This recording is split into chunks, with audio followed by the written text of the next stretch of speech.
Alright, so I'm outside of a 2020 Honda Pilot. This is the black edition. So this is the newest edition that Honda has. This doesn't exist in the 2018 or 2019 model. So I'm going to point you out some differences to start with. The first thing you see is it's black edition badge on the front and the back. I've got a black grille, so this is very similar to like my Passport or my Ridgeline. Moving around, I have black gloss 20-inch wheels. And then moving up, you'll notice I have black gloss roof rails. Now on the interior of the car, I will point out that you have black with red stitching. I've got the perforated leather with the red inside of that too, and then it is labeled Black Edition here. Even my floor mats, which are actually out back, I'll show you in a minute, are labeled Black Edition too. So they do some cool badging stuff with this, but that's your big differences when you're going from an Elite to this vehicle. So if you wanted to know, that's the quick differences between them. The badging on the back too. First thing I'll show you on the key. To remote start the car, press lock, press and hold the remote start button, and that'll fire up the car if you want to run it. It'll usually flash it and show you, which you just did. It'll run for 10 minutes. If I want to extend that another 10, I can press that same sequence again, and now it'll run for 20. To turn the car off, I can press the unlock button and that remote start button, and I can turn it off. So I just turn the car off. It does have the sensor set up on this car, so I can kick my foot under it and get it to open for me. Keep in mind, kick it straight under. If you swipe under it, it ain't gonna open. So that's how that works, or I can do it off of the key too. And then to close it, I can close it off the key, or I can close it off the tailgate. So just different things I can do. So in the back, I have the third row folded down right now, so you can see some spacing issues.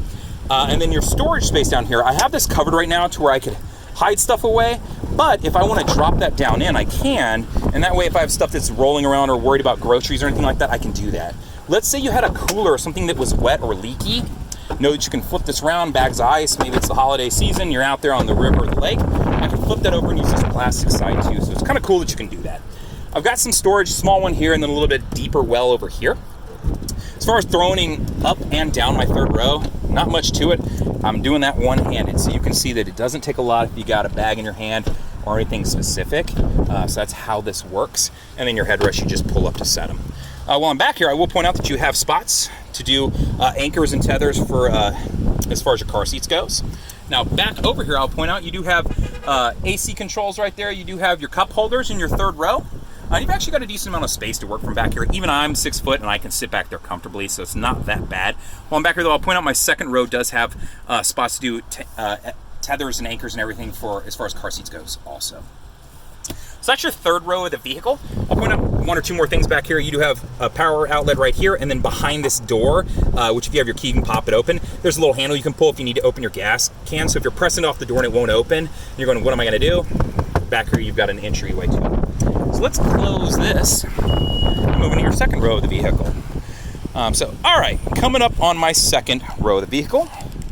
So make sure the sucker's unlocked, and we'll show you the second row. Perforated leather, just like I pointed out with that red stitching and red behind it. So super good looking as far as that go, very sporty look to it. I've got two captain's chairs and then a center console, which I can step over, not removable. So this stays no matter what. Just keep that in mind, I get asked that a good amount. So that's how that works. I've got sunshades back here. So I got little bitty ones, and I'm gonna keep some shade on them on top of the window tint that comes on the vehicle already. All I gotta do is pull them up and we're good to go. So nothing to it. You've got some AC controls back here. So I've also got heated seats for the second row, which you would find in the Elite and this vehicle, not in the models below that. And then my AC controls are in almost all my vehicles. Down here you can see, because it does have the rear Blu-Ray Player, which I've just folded down right there, I would have access to some inputs and different things right there additionally too. The remote control for that right here. So pretty easy to understand and use. I can tuck that away there. You'll notice I have one set of headphones there, one set of headphones here. They come with the vehicle. When I flip them open, I've got a power button right here to turn them on. So that's how they work. Pretty easy to understand. If you need extra headsets, you can absolutely buy them through Honda. Or you could hand these two to the guys in the back, and these guys could plug in and go that route too. So just different ways you can do it. So that's what's going on from that standpoint. Let's power on the car, and I'll show you a couple cool apps that exist on that, just because there's some cool stuff. There's a How Much Further app, which is exactly what it sounds like. If you were a little kid in my day, a lot of times you were saying, hey dad, how much further, that kind of thing. It'll actually show you, so that way if you're taking a long trip, it's kind of a cool feature to use there. So I'm going to jump through this screen. While I'm here, I'll show you where the Blu-ray player is. It's right down here. My eject button is right there, and then just insert my discs right there. It'll play a regular DVD, and it'll also play CDs, so you can throw CDs in there if you're still holding on to those CDs for dear life because you love them. So up here, I'm going to jump over to my Blu-ray player. Some different things you have options to access back there. It's just kind of cool. I heard media, Spotify, my media server. How much further is the one I was talking about? It's just kind of cool to pull up. So we'll hop back there, but first let me show you a couple cool things here. Cabin Talk is a really cool feature. It allows me to turn a mic on and be able to talk through speakers in the back or into the headphones. So if they got the headphones on, they're watching a movie and they're not listening to me, I can turn this on, talk normal, because it's going to pick up through the microphone in the front of the car, and they'll be able to hear me. So it's going to cut the volume down on that. So just a really cool feature that the car has.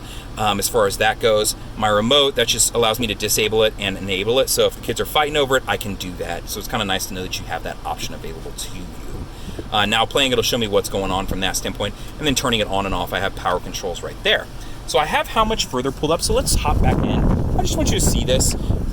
It's just kind of a cool character cartoon. If I have the navigation system, it'll show me how far we've gone, how much further we have to go. So it's just something for them to enjoy and keep them, I guess you would say, active or entertained while you're on the trip, if there's not a movie or something playing. So just a cool feature that the car has to offer, and you can see a pilot moving along down the road. So kind of nice. So let's hop back up in that front row, and we'll go through some different features. So along the door, I'll point out you can see more of that black on red stitching. So super cool there. All right, so I have auto up-down windows on my driver and passenger side, and then normal on my, my back controls. So pretty easy to understand as far as there. Up above that, I've got my door locks and my window locks. Car does have memory seating on it, so it's pretty easy to use. To set that, just press the set button, and then once I have it selected, select one. Now one is set to whatever I have the seat set to. And there's actually numbers on the keys, which I think this one has a sticker covering it right now. Yeah, it does. But on the back of the key right here, it'll say number 1 or number 2, driver 1 or 2. And those can correlate with this, along with some of the other settings in the car I'll show you here shortly. So moving down here, car does have parking sensors on it, so I can turn them on and off right there if I wanted to. So if you're in like a car wash and the parking sensors start freaking out, know that you can turn it off. Right here's my road departure mitigation. So if I start to drive off the shoulder of the road, I have the ability to get an audible alert and to also be able to vibrate the wheel to let me know, hey, pay attention, wake up. You're about to drive off the side of the road. So some additional safety features that the car has related to that. Now, above that, you'll see a car where it looks like it's going to rear end another car. So that would be this button right here. That is my collision mitigation braking system. So in the event that I'm going to rear end another car, first it'll give me an audible alert, and then if I don't brake the car, it'll actually start to apply the brakes for me. So just an additional safety feature that you have available to you. It's always on unless you press and hold this for like 2 to 3 seconds. It'll turn off. You'll see a little notification right there. So I'm going to turn it back on. 1, 2, there you go. So vehicle stability assist right here works my traction control. In the event that I go into a skid, it'll transfer power to whichever wheel is getting better traction to help correct it. Just leave this always on. There's really not a reason to turn this off unless you were stuck in the mud, needed to spin your tires while somebody was trying to pull you out, kind of thing. Now above that, your mirror controls. So you can actually fold your mirrors in on this car. The Elite and this model offer it. So really cool feature. You press the button. There you go, folds them away for you, fold them back out. The one thing I really like about this is if I have this flipped over to the left or the right, so I'm gonna leave it for the left just because it's easier to see here. When I throw it in reverse, it'll actually shift down my mirror for me so I can see a little bit better. I mean, I still got a backup camera over here and I'll go over that in just a second, but it does that for me. And then I can switch it over to the right side. Now it's gonna adjust the right side for me. If I don't want it to do either ones, just put this right in the center and now they'll just stay normal. So it's just a cool feature that the car offers. While I'm talking about this stuff, I'll pull up my backup camera just to show you how it works. So you can see I've got 3 different views on this backup camera. So wide angle, I've got a normal backup camera and one aimed straight down. So you can see dotted line is where my hatch opens up to on all 3 of these screens. And then that solid line is 2.5 to 3 feet from my car. So if I'm parallel parking, this is great because it lets me know how much space I need to leave between me and that car behind me. Right here is cross traffic monitoring. So this is great if I'm backing out, I'm in between 2 big SUVs or 2 trucks and I can't really see much. If somebody is coming from my left or right, it's gonna be an audible alert and it'll show me arrows on the side of the screen to let me know, hey, there's a car coming from that direction. So really cool feature. This is on, I believe, the EX and above model. So this is on a lot of different models, but great safety feature on the vehicle. So backup camera, that'll give you a good idea of how everything works on that. So shift out of that. So let's move back over here. So the first thing I want to point out is just your lighting controls. You can set it to auto, and then you have your controls for your fog lights right there. And then over on your right side, your stalk, you can pull down to set your windshield wipers. And you can also set this to auto too. So one pull down and then one more, you can see, and now I can set this to auto. So just be aware of that to where they'll turn on and off by themselves if it starts to rain. Then your rear controls are right here. So that's how that works. Okay, so on your steering wheel, plus and minus is for volume controls. Home button will jump to my home screen right here with all my different menu options. And then backing out of a screen and pressing the up and down button will allow me to up and down exactly like you think. So I'm going to breeze through this stuff pretty fast. Trip computer if you want to pull up current previous trips, that sort of thing. Moving one screen down. Torque management, this car comes in all-wheel drive only, but it'll show you what it's driving in, whether it's two-wheel drive mode or all-wheel drive. It'll automatically switch for you. That's the difference really between all-wheel drive and four-wheel drive. Four-wheel drive vehicles, you have to manually shift yourself, whether it be into four-wheel drive high or low, and then go from there. All-wheel drive will shift and do this all for you. So I'm going to back out of that screen and go down one. My phone, if I have something connected up, then it will give me some different options right there. Navigation is just kind of cool. Right now it's giving me just a compass, which any of my models that have navigation built into the vehicle will give you this compass available to you. But if I had turn-by-turn directions going, it'll tell me my next turn right there. Scrolling down one, now playing. So if I have any audio pulled up, well, it's pulling up my rear audio right now so you can see what I have running on there. Maintenance, so this is cool. Tire pressure, it'll show me per each tire, and then I can also jump down to my oil life and see I have 100% oil. When I get down to 15%, it'll actually give me an alert in there and an audible alert, and it'll tell you a code, A1 or A2 or B1 or B2. You can Google it, you can look in your manual, and it'll tell you exactly what they're going to recommend to you when you get into the dealership. So let's say you're the kind of person who doesn't know much about cars and you're worried about they're going to upsell you or sell you a bunch of stuff you don't necessarily need. Google it, look it up. So when you go in there, you should know exactly what they're going to tell you. Oh, I need oil change and tire rotation. Perfect, that's what I thought I needed. So that way you can kind of already have an idea. Just makes people feel a little bit more comfortable. And then general settings, so I can jump in, I can arrange apps if I want to put those in different order. My tachometer up there, I can turn it off. So if you're like, I have no need to see my tach, I would rather just have less on the screen, you can do that from right there. My Bluetooth controls, so to answer a call, to hang up a call, and voice command, press that, it'll give me a whole bunch of different options over here of things that I can access. So I'm actually going to back out of the screen. It will also work with Apple CarPlay and Android Auto and give me access to Siri and OK Google. So I could ask Siri to do some. Siri, play this song. Siri, send a text to so-and-so. Siri, call that person. You can grasp what I'm getting at here. Moving over to the right side of the car is where some of my Honda sensing features are. So my main button is going to initially set up, and you'll see ACC and LKS. So when I press main, you can see them pop up and on there. ACC stands for Adaptive Cruise Control. LKAS stands for Lane Keep Assist. Lane Keep Assist is this button right here. If I press that, you'll see some dotted lines come on there. Anytime the car is going over 45, it will use a camera right here to try to read the lines on the road. Once it starts reading them, that will fill in solid. If I start to drift to my left or my right out of my lane, it'll actually correct and keep me centered in that lane. It's not jarring, it's nothing you can't overpower, and if you have your blinker on, it's not going to do it. It's assuming you mean to get over, but if you don't have your blinker on, or if you're the person who doesn't use your blinker, maybe you don't use this button as much. So just something to keep in mind. It's great for long road trips though, if you commute a long ways. Now, adaptive cruise control, once I get up to the speed I want to set, press set, and then this button right here will select distance that it keeps between me and the car in front of me. What that means is, if I set my speed to 65 and the guy in front of me keeps dropping down to 55, then back up to 65, instead of turning it on and off or playing the up and plus and minus game of slowing my car down, this will just adjust accordingly, slow down. When I get out from behind him, it'll take me back up to whatever speed I set. So that's what adaptive cruise control. Now, if you're saying to yourself, hey, I don't really want to use all that. I just want classic cruise control because I've been using that for 50 years. No big deal. Press and hold that button. You'll see cruise mode pop up there. Now it is a classic cruise control setup. Set my speed, cancel, resume, and then you'll see I have a plus symbol and a minus symbol if I want to take the speed up or take the speed down. Easy enough. When I want to switch back, press and hold, and we're back. Easy enough. As far as my heated steering wheel, controls are right there. This is only available in the Elite and the Black Edition. But I do believe you can add it as a Honda accessory. So something to keep in mind if you really want this because you live in a super cold climate. I do have paddle shifters for this vehicle. Your thoughts on paddle shifters are up to you, but it allows you to shift the car up and down accordingly while you're driving. So if you want a little bit more control over the car, you can have it. Temperature gauge for the vehicle. Gas gauge, you can see I'm full right there. How many miles, what the outside temp is right now. So moving over to the touch screen, I'm going to press the home button. A lot of different things on this screen that we could go through, so I'm just going to briefly touch on these. But the first thing I'm going to show you is, let's say you're going, hey Justin, I only use like 3 of these buttons. I don't really know what's going on there. Cool, man. Press and hold. Now I can jump through here and move stuff around that I do use. So maybe you're like, I use navigation, I use Apple CarPlay, and I use Sirius Xm, and the rest of those can just kind of stay wherever. Then I'm going to put those right where I want them to be, so that now they're all near each other, and I can move along with my day.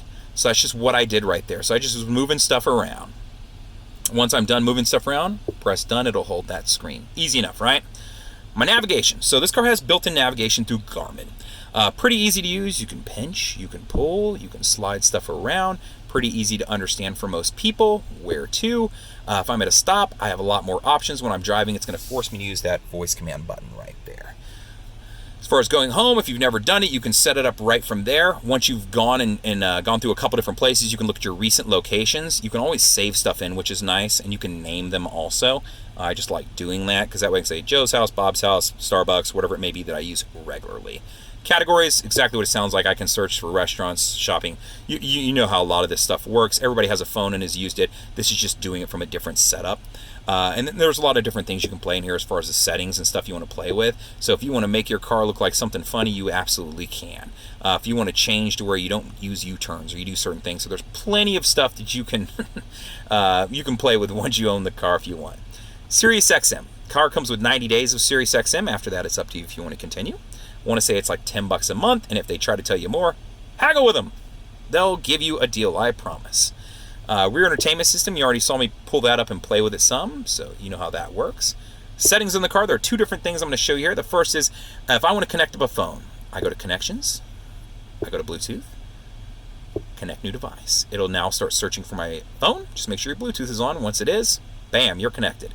You can connect up to 6 different devices to this car, so that's how that works. Now, back into that screen, under Vehicle, there's a couple things I want to show you.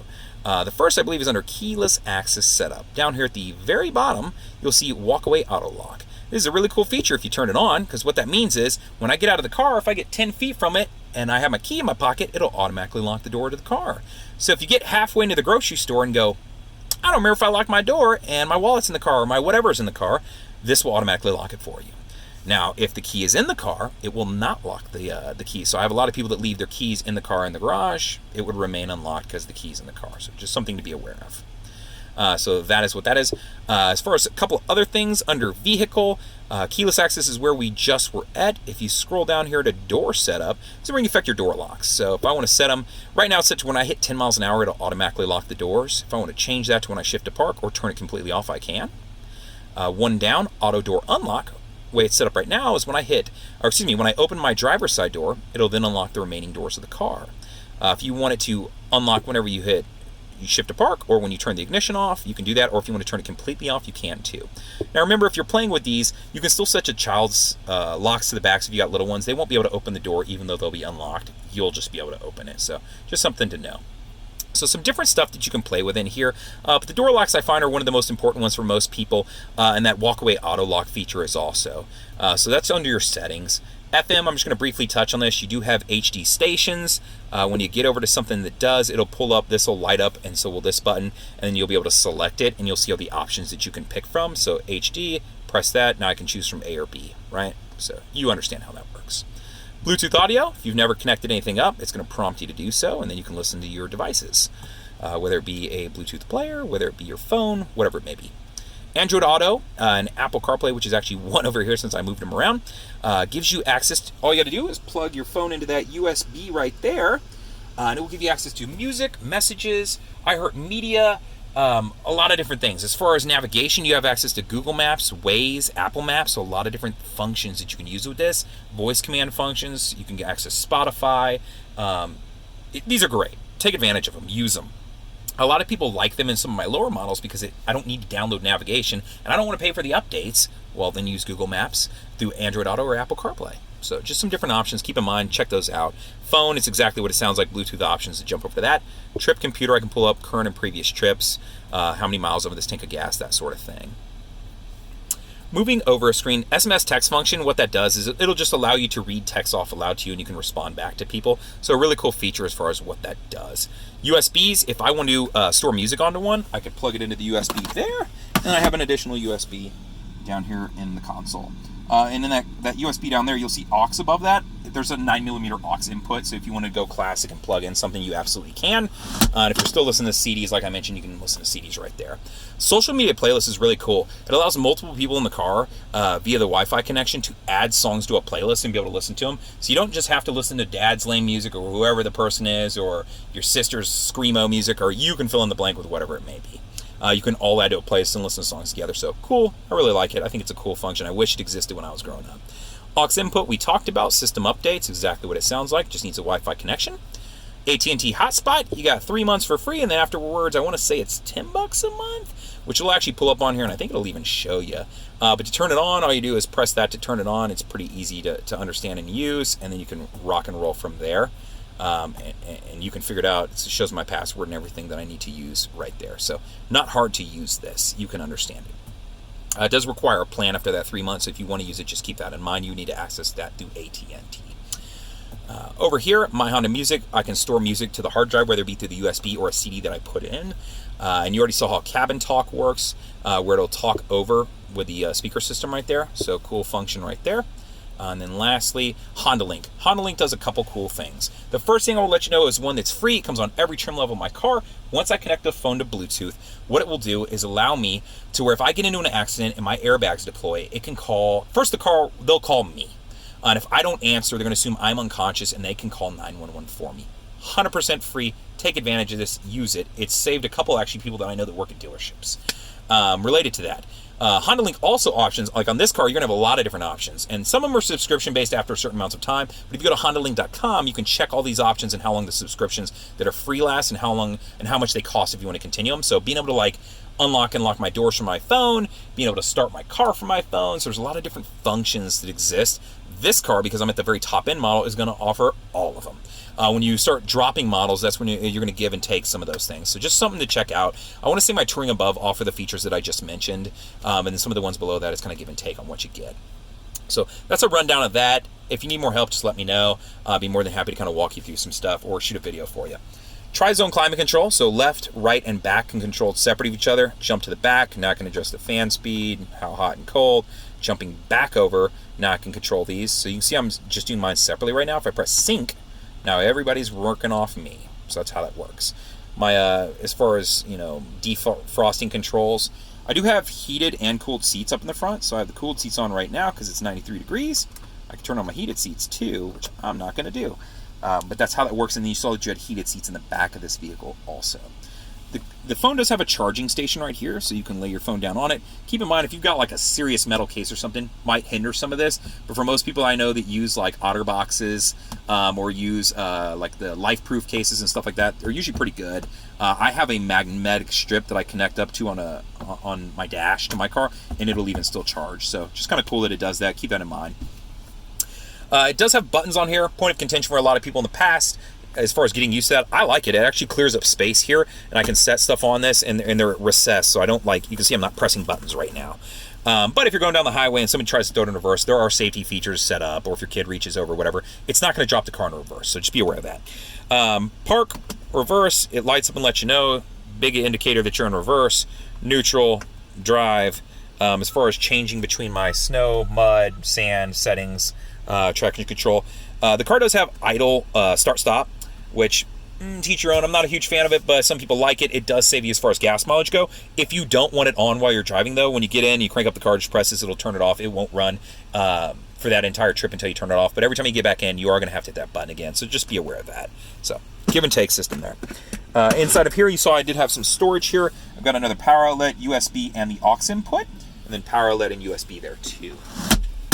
Up above me, I do have Homelink, so I can set garage clicker, gate clicker, all those different things.